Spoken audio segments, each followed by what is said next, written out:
Hello friends, welcome to your own channel daily stock. तो इस video के अंदर हम यहाँ पर बात करने वाले हैं उड़ीसा मिनरल्स कंपनी के बारे में। ये कंपनी क्या काम करती है, बिजनेस सेगमेंटेशन क्या है और लॉन्ग टर्म पर्सपेक्टिव के हिसाब से यहाँ पर हमें इस कंपनी में निवेश करना या नहीं, तो उन सब चीज़ों के बारे में बात करने वाले हम इसी वीडियो में। सो यहाँ पर आप वीडियो को अंत तक ज़रूर देखिएगा और उसके साथ साथ में अगर आपने अभी तक हमारे चैनल को डेली स्टॉक को आपने सब्सक्राइब नहीं किया हो तो चैनल को सब्सक्राइब ज़रूर कर दीजिएगा। So let's begin.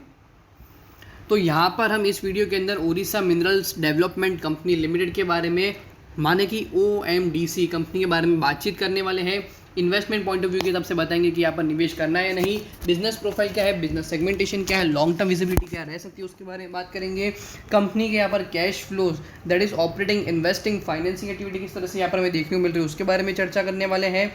कंपनी का शेयर प्राइस यहाँ पर जिस तरह से ट्रेड कर रहा है, according to that sentiment also यहाँ पर निवेश किया जा सकता है नहीं उसके बारे में। कंपनी की प्रमोटर होल्डिंग पिछले कुछ क्वार्टर्स के अंदर इंक्रीज, डिक्रीज या फिर स्टैग्नेंट रही है उसके बारे में बात करेंगे। एज वेल एज पिछले कुछ क्वार्टर्स में कंपनी के रिजल्ट्स किस तरह के जो है देखने को मिल रहे हैं उसके बारे में भी हम यहाँ पर बात करने वाले हैं। तो सबसे पहले मैं यहाँ पर कंपनी के बारे में बताऊं तो ये जो ऐसी कंपनी है जिसका जो मेन जो कारोबार है, that is it operates various iron ore and manganese और in various districts through leases. तो यहाँ पर सबसे पहले तो आपको बता दूँ कि जो सबसे इंपॉर्टेंट बात है कि ये जो कंपनी है वो बिरला ग्रुप के अंडर आती है। बिरला ग्रुप के अंदर ये जो सेगमेंट है that is iron own minerals related, उसके अंदर यहाँ पर जो है कंपनी ने 3 कंपनीज बनाई है, that is eastern investment limited, the Odisha mineral development company limited, as well as the Bisra stone lime company limited. तो उसमें से आज हम यहाँ पर बात करने वाले हैं OMDC। सो मिनरल बेस्ड जो कंपनीज जो सेगमेंटेशन होता है उसके अंदर ये कंपनी जो है काम करती है और उसी के थ्रू जो है मेन कंपनी का revenue as well business profitability यहाँ पर हमें देखने को मिलता है।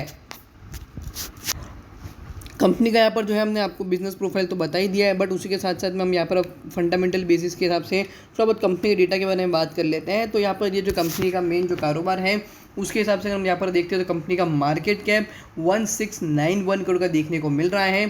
स्टॉक जो है का प्राइस टू अर्निंग नहीं देखने को मिल रहा है। The reason behind this is कि यहाँ पर ये जो कंपनी है वो घाटे में यहाँ पर हमें देखने को मिल रही है। रिटर्न ऑन कैपिटल एम्प्लॉयड 4.88% और return on equity percentage 100 and that is -135 crore, sorry -135% का देखने को मिल रहा है। डेट है यहाँ पर 333 करोड़ का। तो ये जो चीज़ है वो भी काफ़ी ज़्यादा नेगेटिव यहाँ पर जो है देखने को मिल रही है for a shorter duration of time के हिसाब से। करंटली शेयर ट्रेड कर रहा है 2813 पे और यहाँ पर लो प्राइस रहा है 2200 और हाई प्राइस रहा है 3600 के ऊपर का, जहाँ पे आप यहाँ पर जो है हमें हाई प्राइस देखने को मिल रहा है। बट फिर भी अगर यहाँ पर लो प्राइस से भी हम देखते हैं तो सिर्फ 20% जो है अच्छा से वैल्यूशन पे, प्रीमियम वैल्यूशन पे यहाँ पर हमें ट्रेड होते हुए देखने को मिल रहा है। फेस वैल्यू निकल कर रहती है 1 रुपीज़ और इंडस्ट्री का प्राइस ट्रेडिंग चल रहा है 13.5। डेट टू इक्विटी यहाँ पर मुझे जो है काफ़ी ज़्यादा खराब देखने को मिला है, 94.4 का डेट टू इक्विटी है एज़ कम्पेयर टू। अगर हम यहाँ पर मार्केट कैप भी देखते हैं तो डेट डेफिनेटली ज़्यादा यहाँ पर हमें जो है देखने को मिल रहा है। और कंपनी की बुक वैल्यू जो है यहाँ पर काफ़ी ज़्यादा कम है, सिर्फ 5.88 रुपीज़ की ही यहाँ पर कंपनी बुक वैल्यू है और करंटली शेयर चल रहा है 2800 पर। तो यहाँ पर जिसका रिस्क एपेटाइट काफ़ी ज़्यादा हो as compare to book value, ये जो शेयर है काफ़ी ज़्यादा प्रीमियम वैल्यूशन पे तो यहाँ पर हमें ट्रेड करते हुए देखने को मिल रहा है। अब हम यहाँ पर कंपनी के फाइनेंशियल ट्रेंड्स के ऊपर आ जाते हैं। 2019, 20, 21 एज वेल एज 22 के अंदर भी हम यहाँ पर देखते हैं तो 1700 crore, that is almost 1700 crore के मार्केट कैप में कंपनी का रेवेन्यू यहाँ पर 100 करोड़ का भी देखने को नहीं मिल रहा है। सो यहाँ पर जो रिटेल इन्वेस्टर्स पहले से इस कंपनी में निवेशित है तो यहाँ पर आपको पता होना चाहिए कि कंपनी के फंडामेंटल्स बेसिस पर यहाँ पर हमें कंपनी के जो नंबर्स आते हैं उसके अंदर कोई भी पॉजिटिव है यहाँ पर मुझे देखने को नहीं मिल रही है।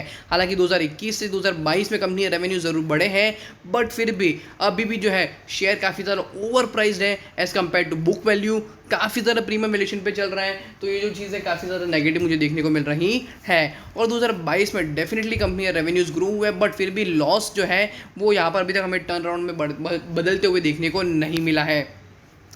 क्वार्टरली बेसिस के हिसाब से भी अगर हम देख लेते हैं यहाँ पर तो कंपनी के रेवेन्यूज़ यहाँ पर में जो है देखने को अच्छे से नहीं मिल रहे हैं।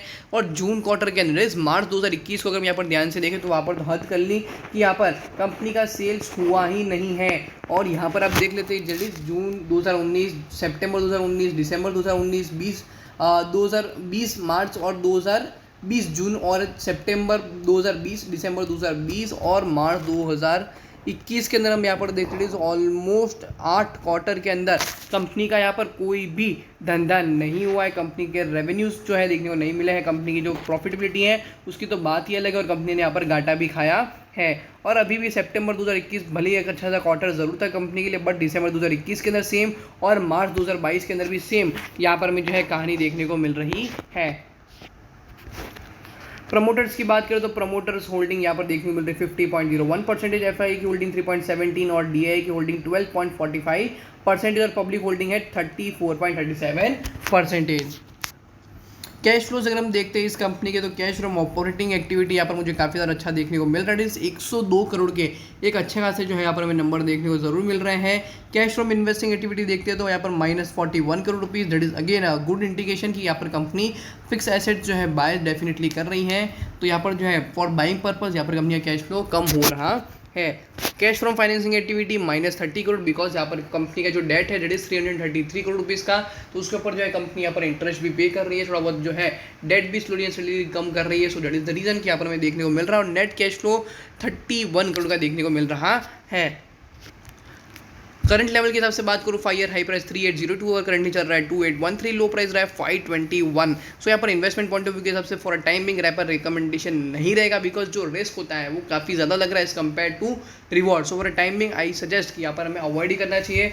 कंपनी के यहाँ पर जब तक क्वार्टरली रिजल्ट्स जो है उसके अंदर एक पॉजिटिविटी नहीं आती तब तक आई थिंक यहाँ पर हमें जो है थोड़ा बहुत अवॉइड करना चाहिए, या फिर for a timing watch list से थोड़ा बहुत जो है दूर रखना चाहिए, बिकॉज कंपनी जो बुक वैल्यू है वो भी काफ़ी ज़्यादा जो है यहाँ पर हमें लूज देखने को मिल रही है। सो होप करता हूँ कि यहाँ पर आपको Odisha minerals development company limited के बारे में जिस तरह से यहाँ पर हमने एनालिसिस कर बताया वो यहाँ पर आपको अच्छे से पता चल गया होगा। अगर आपको वीडियो अच्छा लगा हो तो वीडियो को लाइक, शेयर और माय चैनल को सब्सक्राइब करना ना भूलिएगा। Thank you.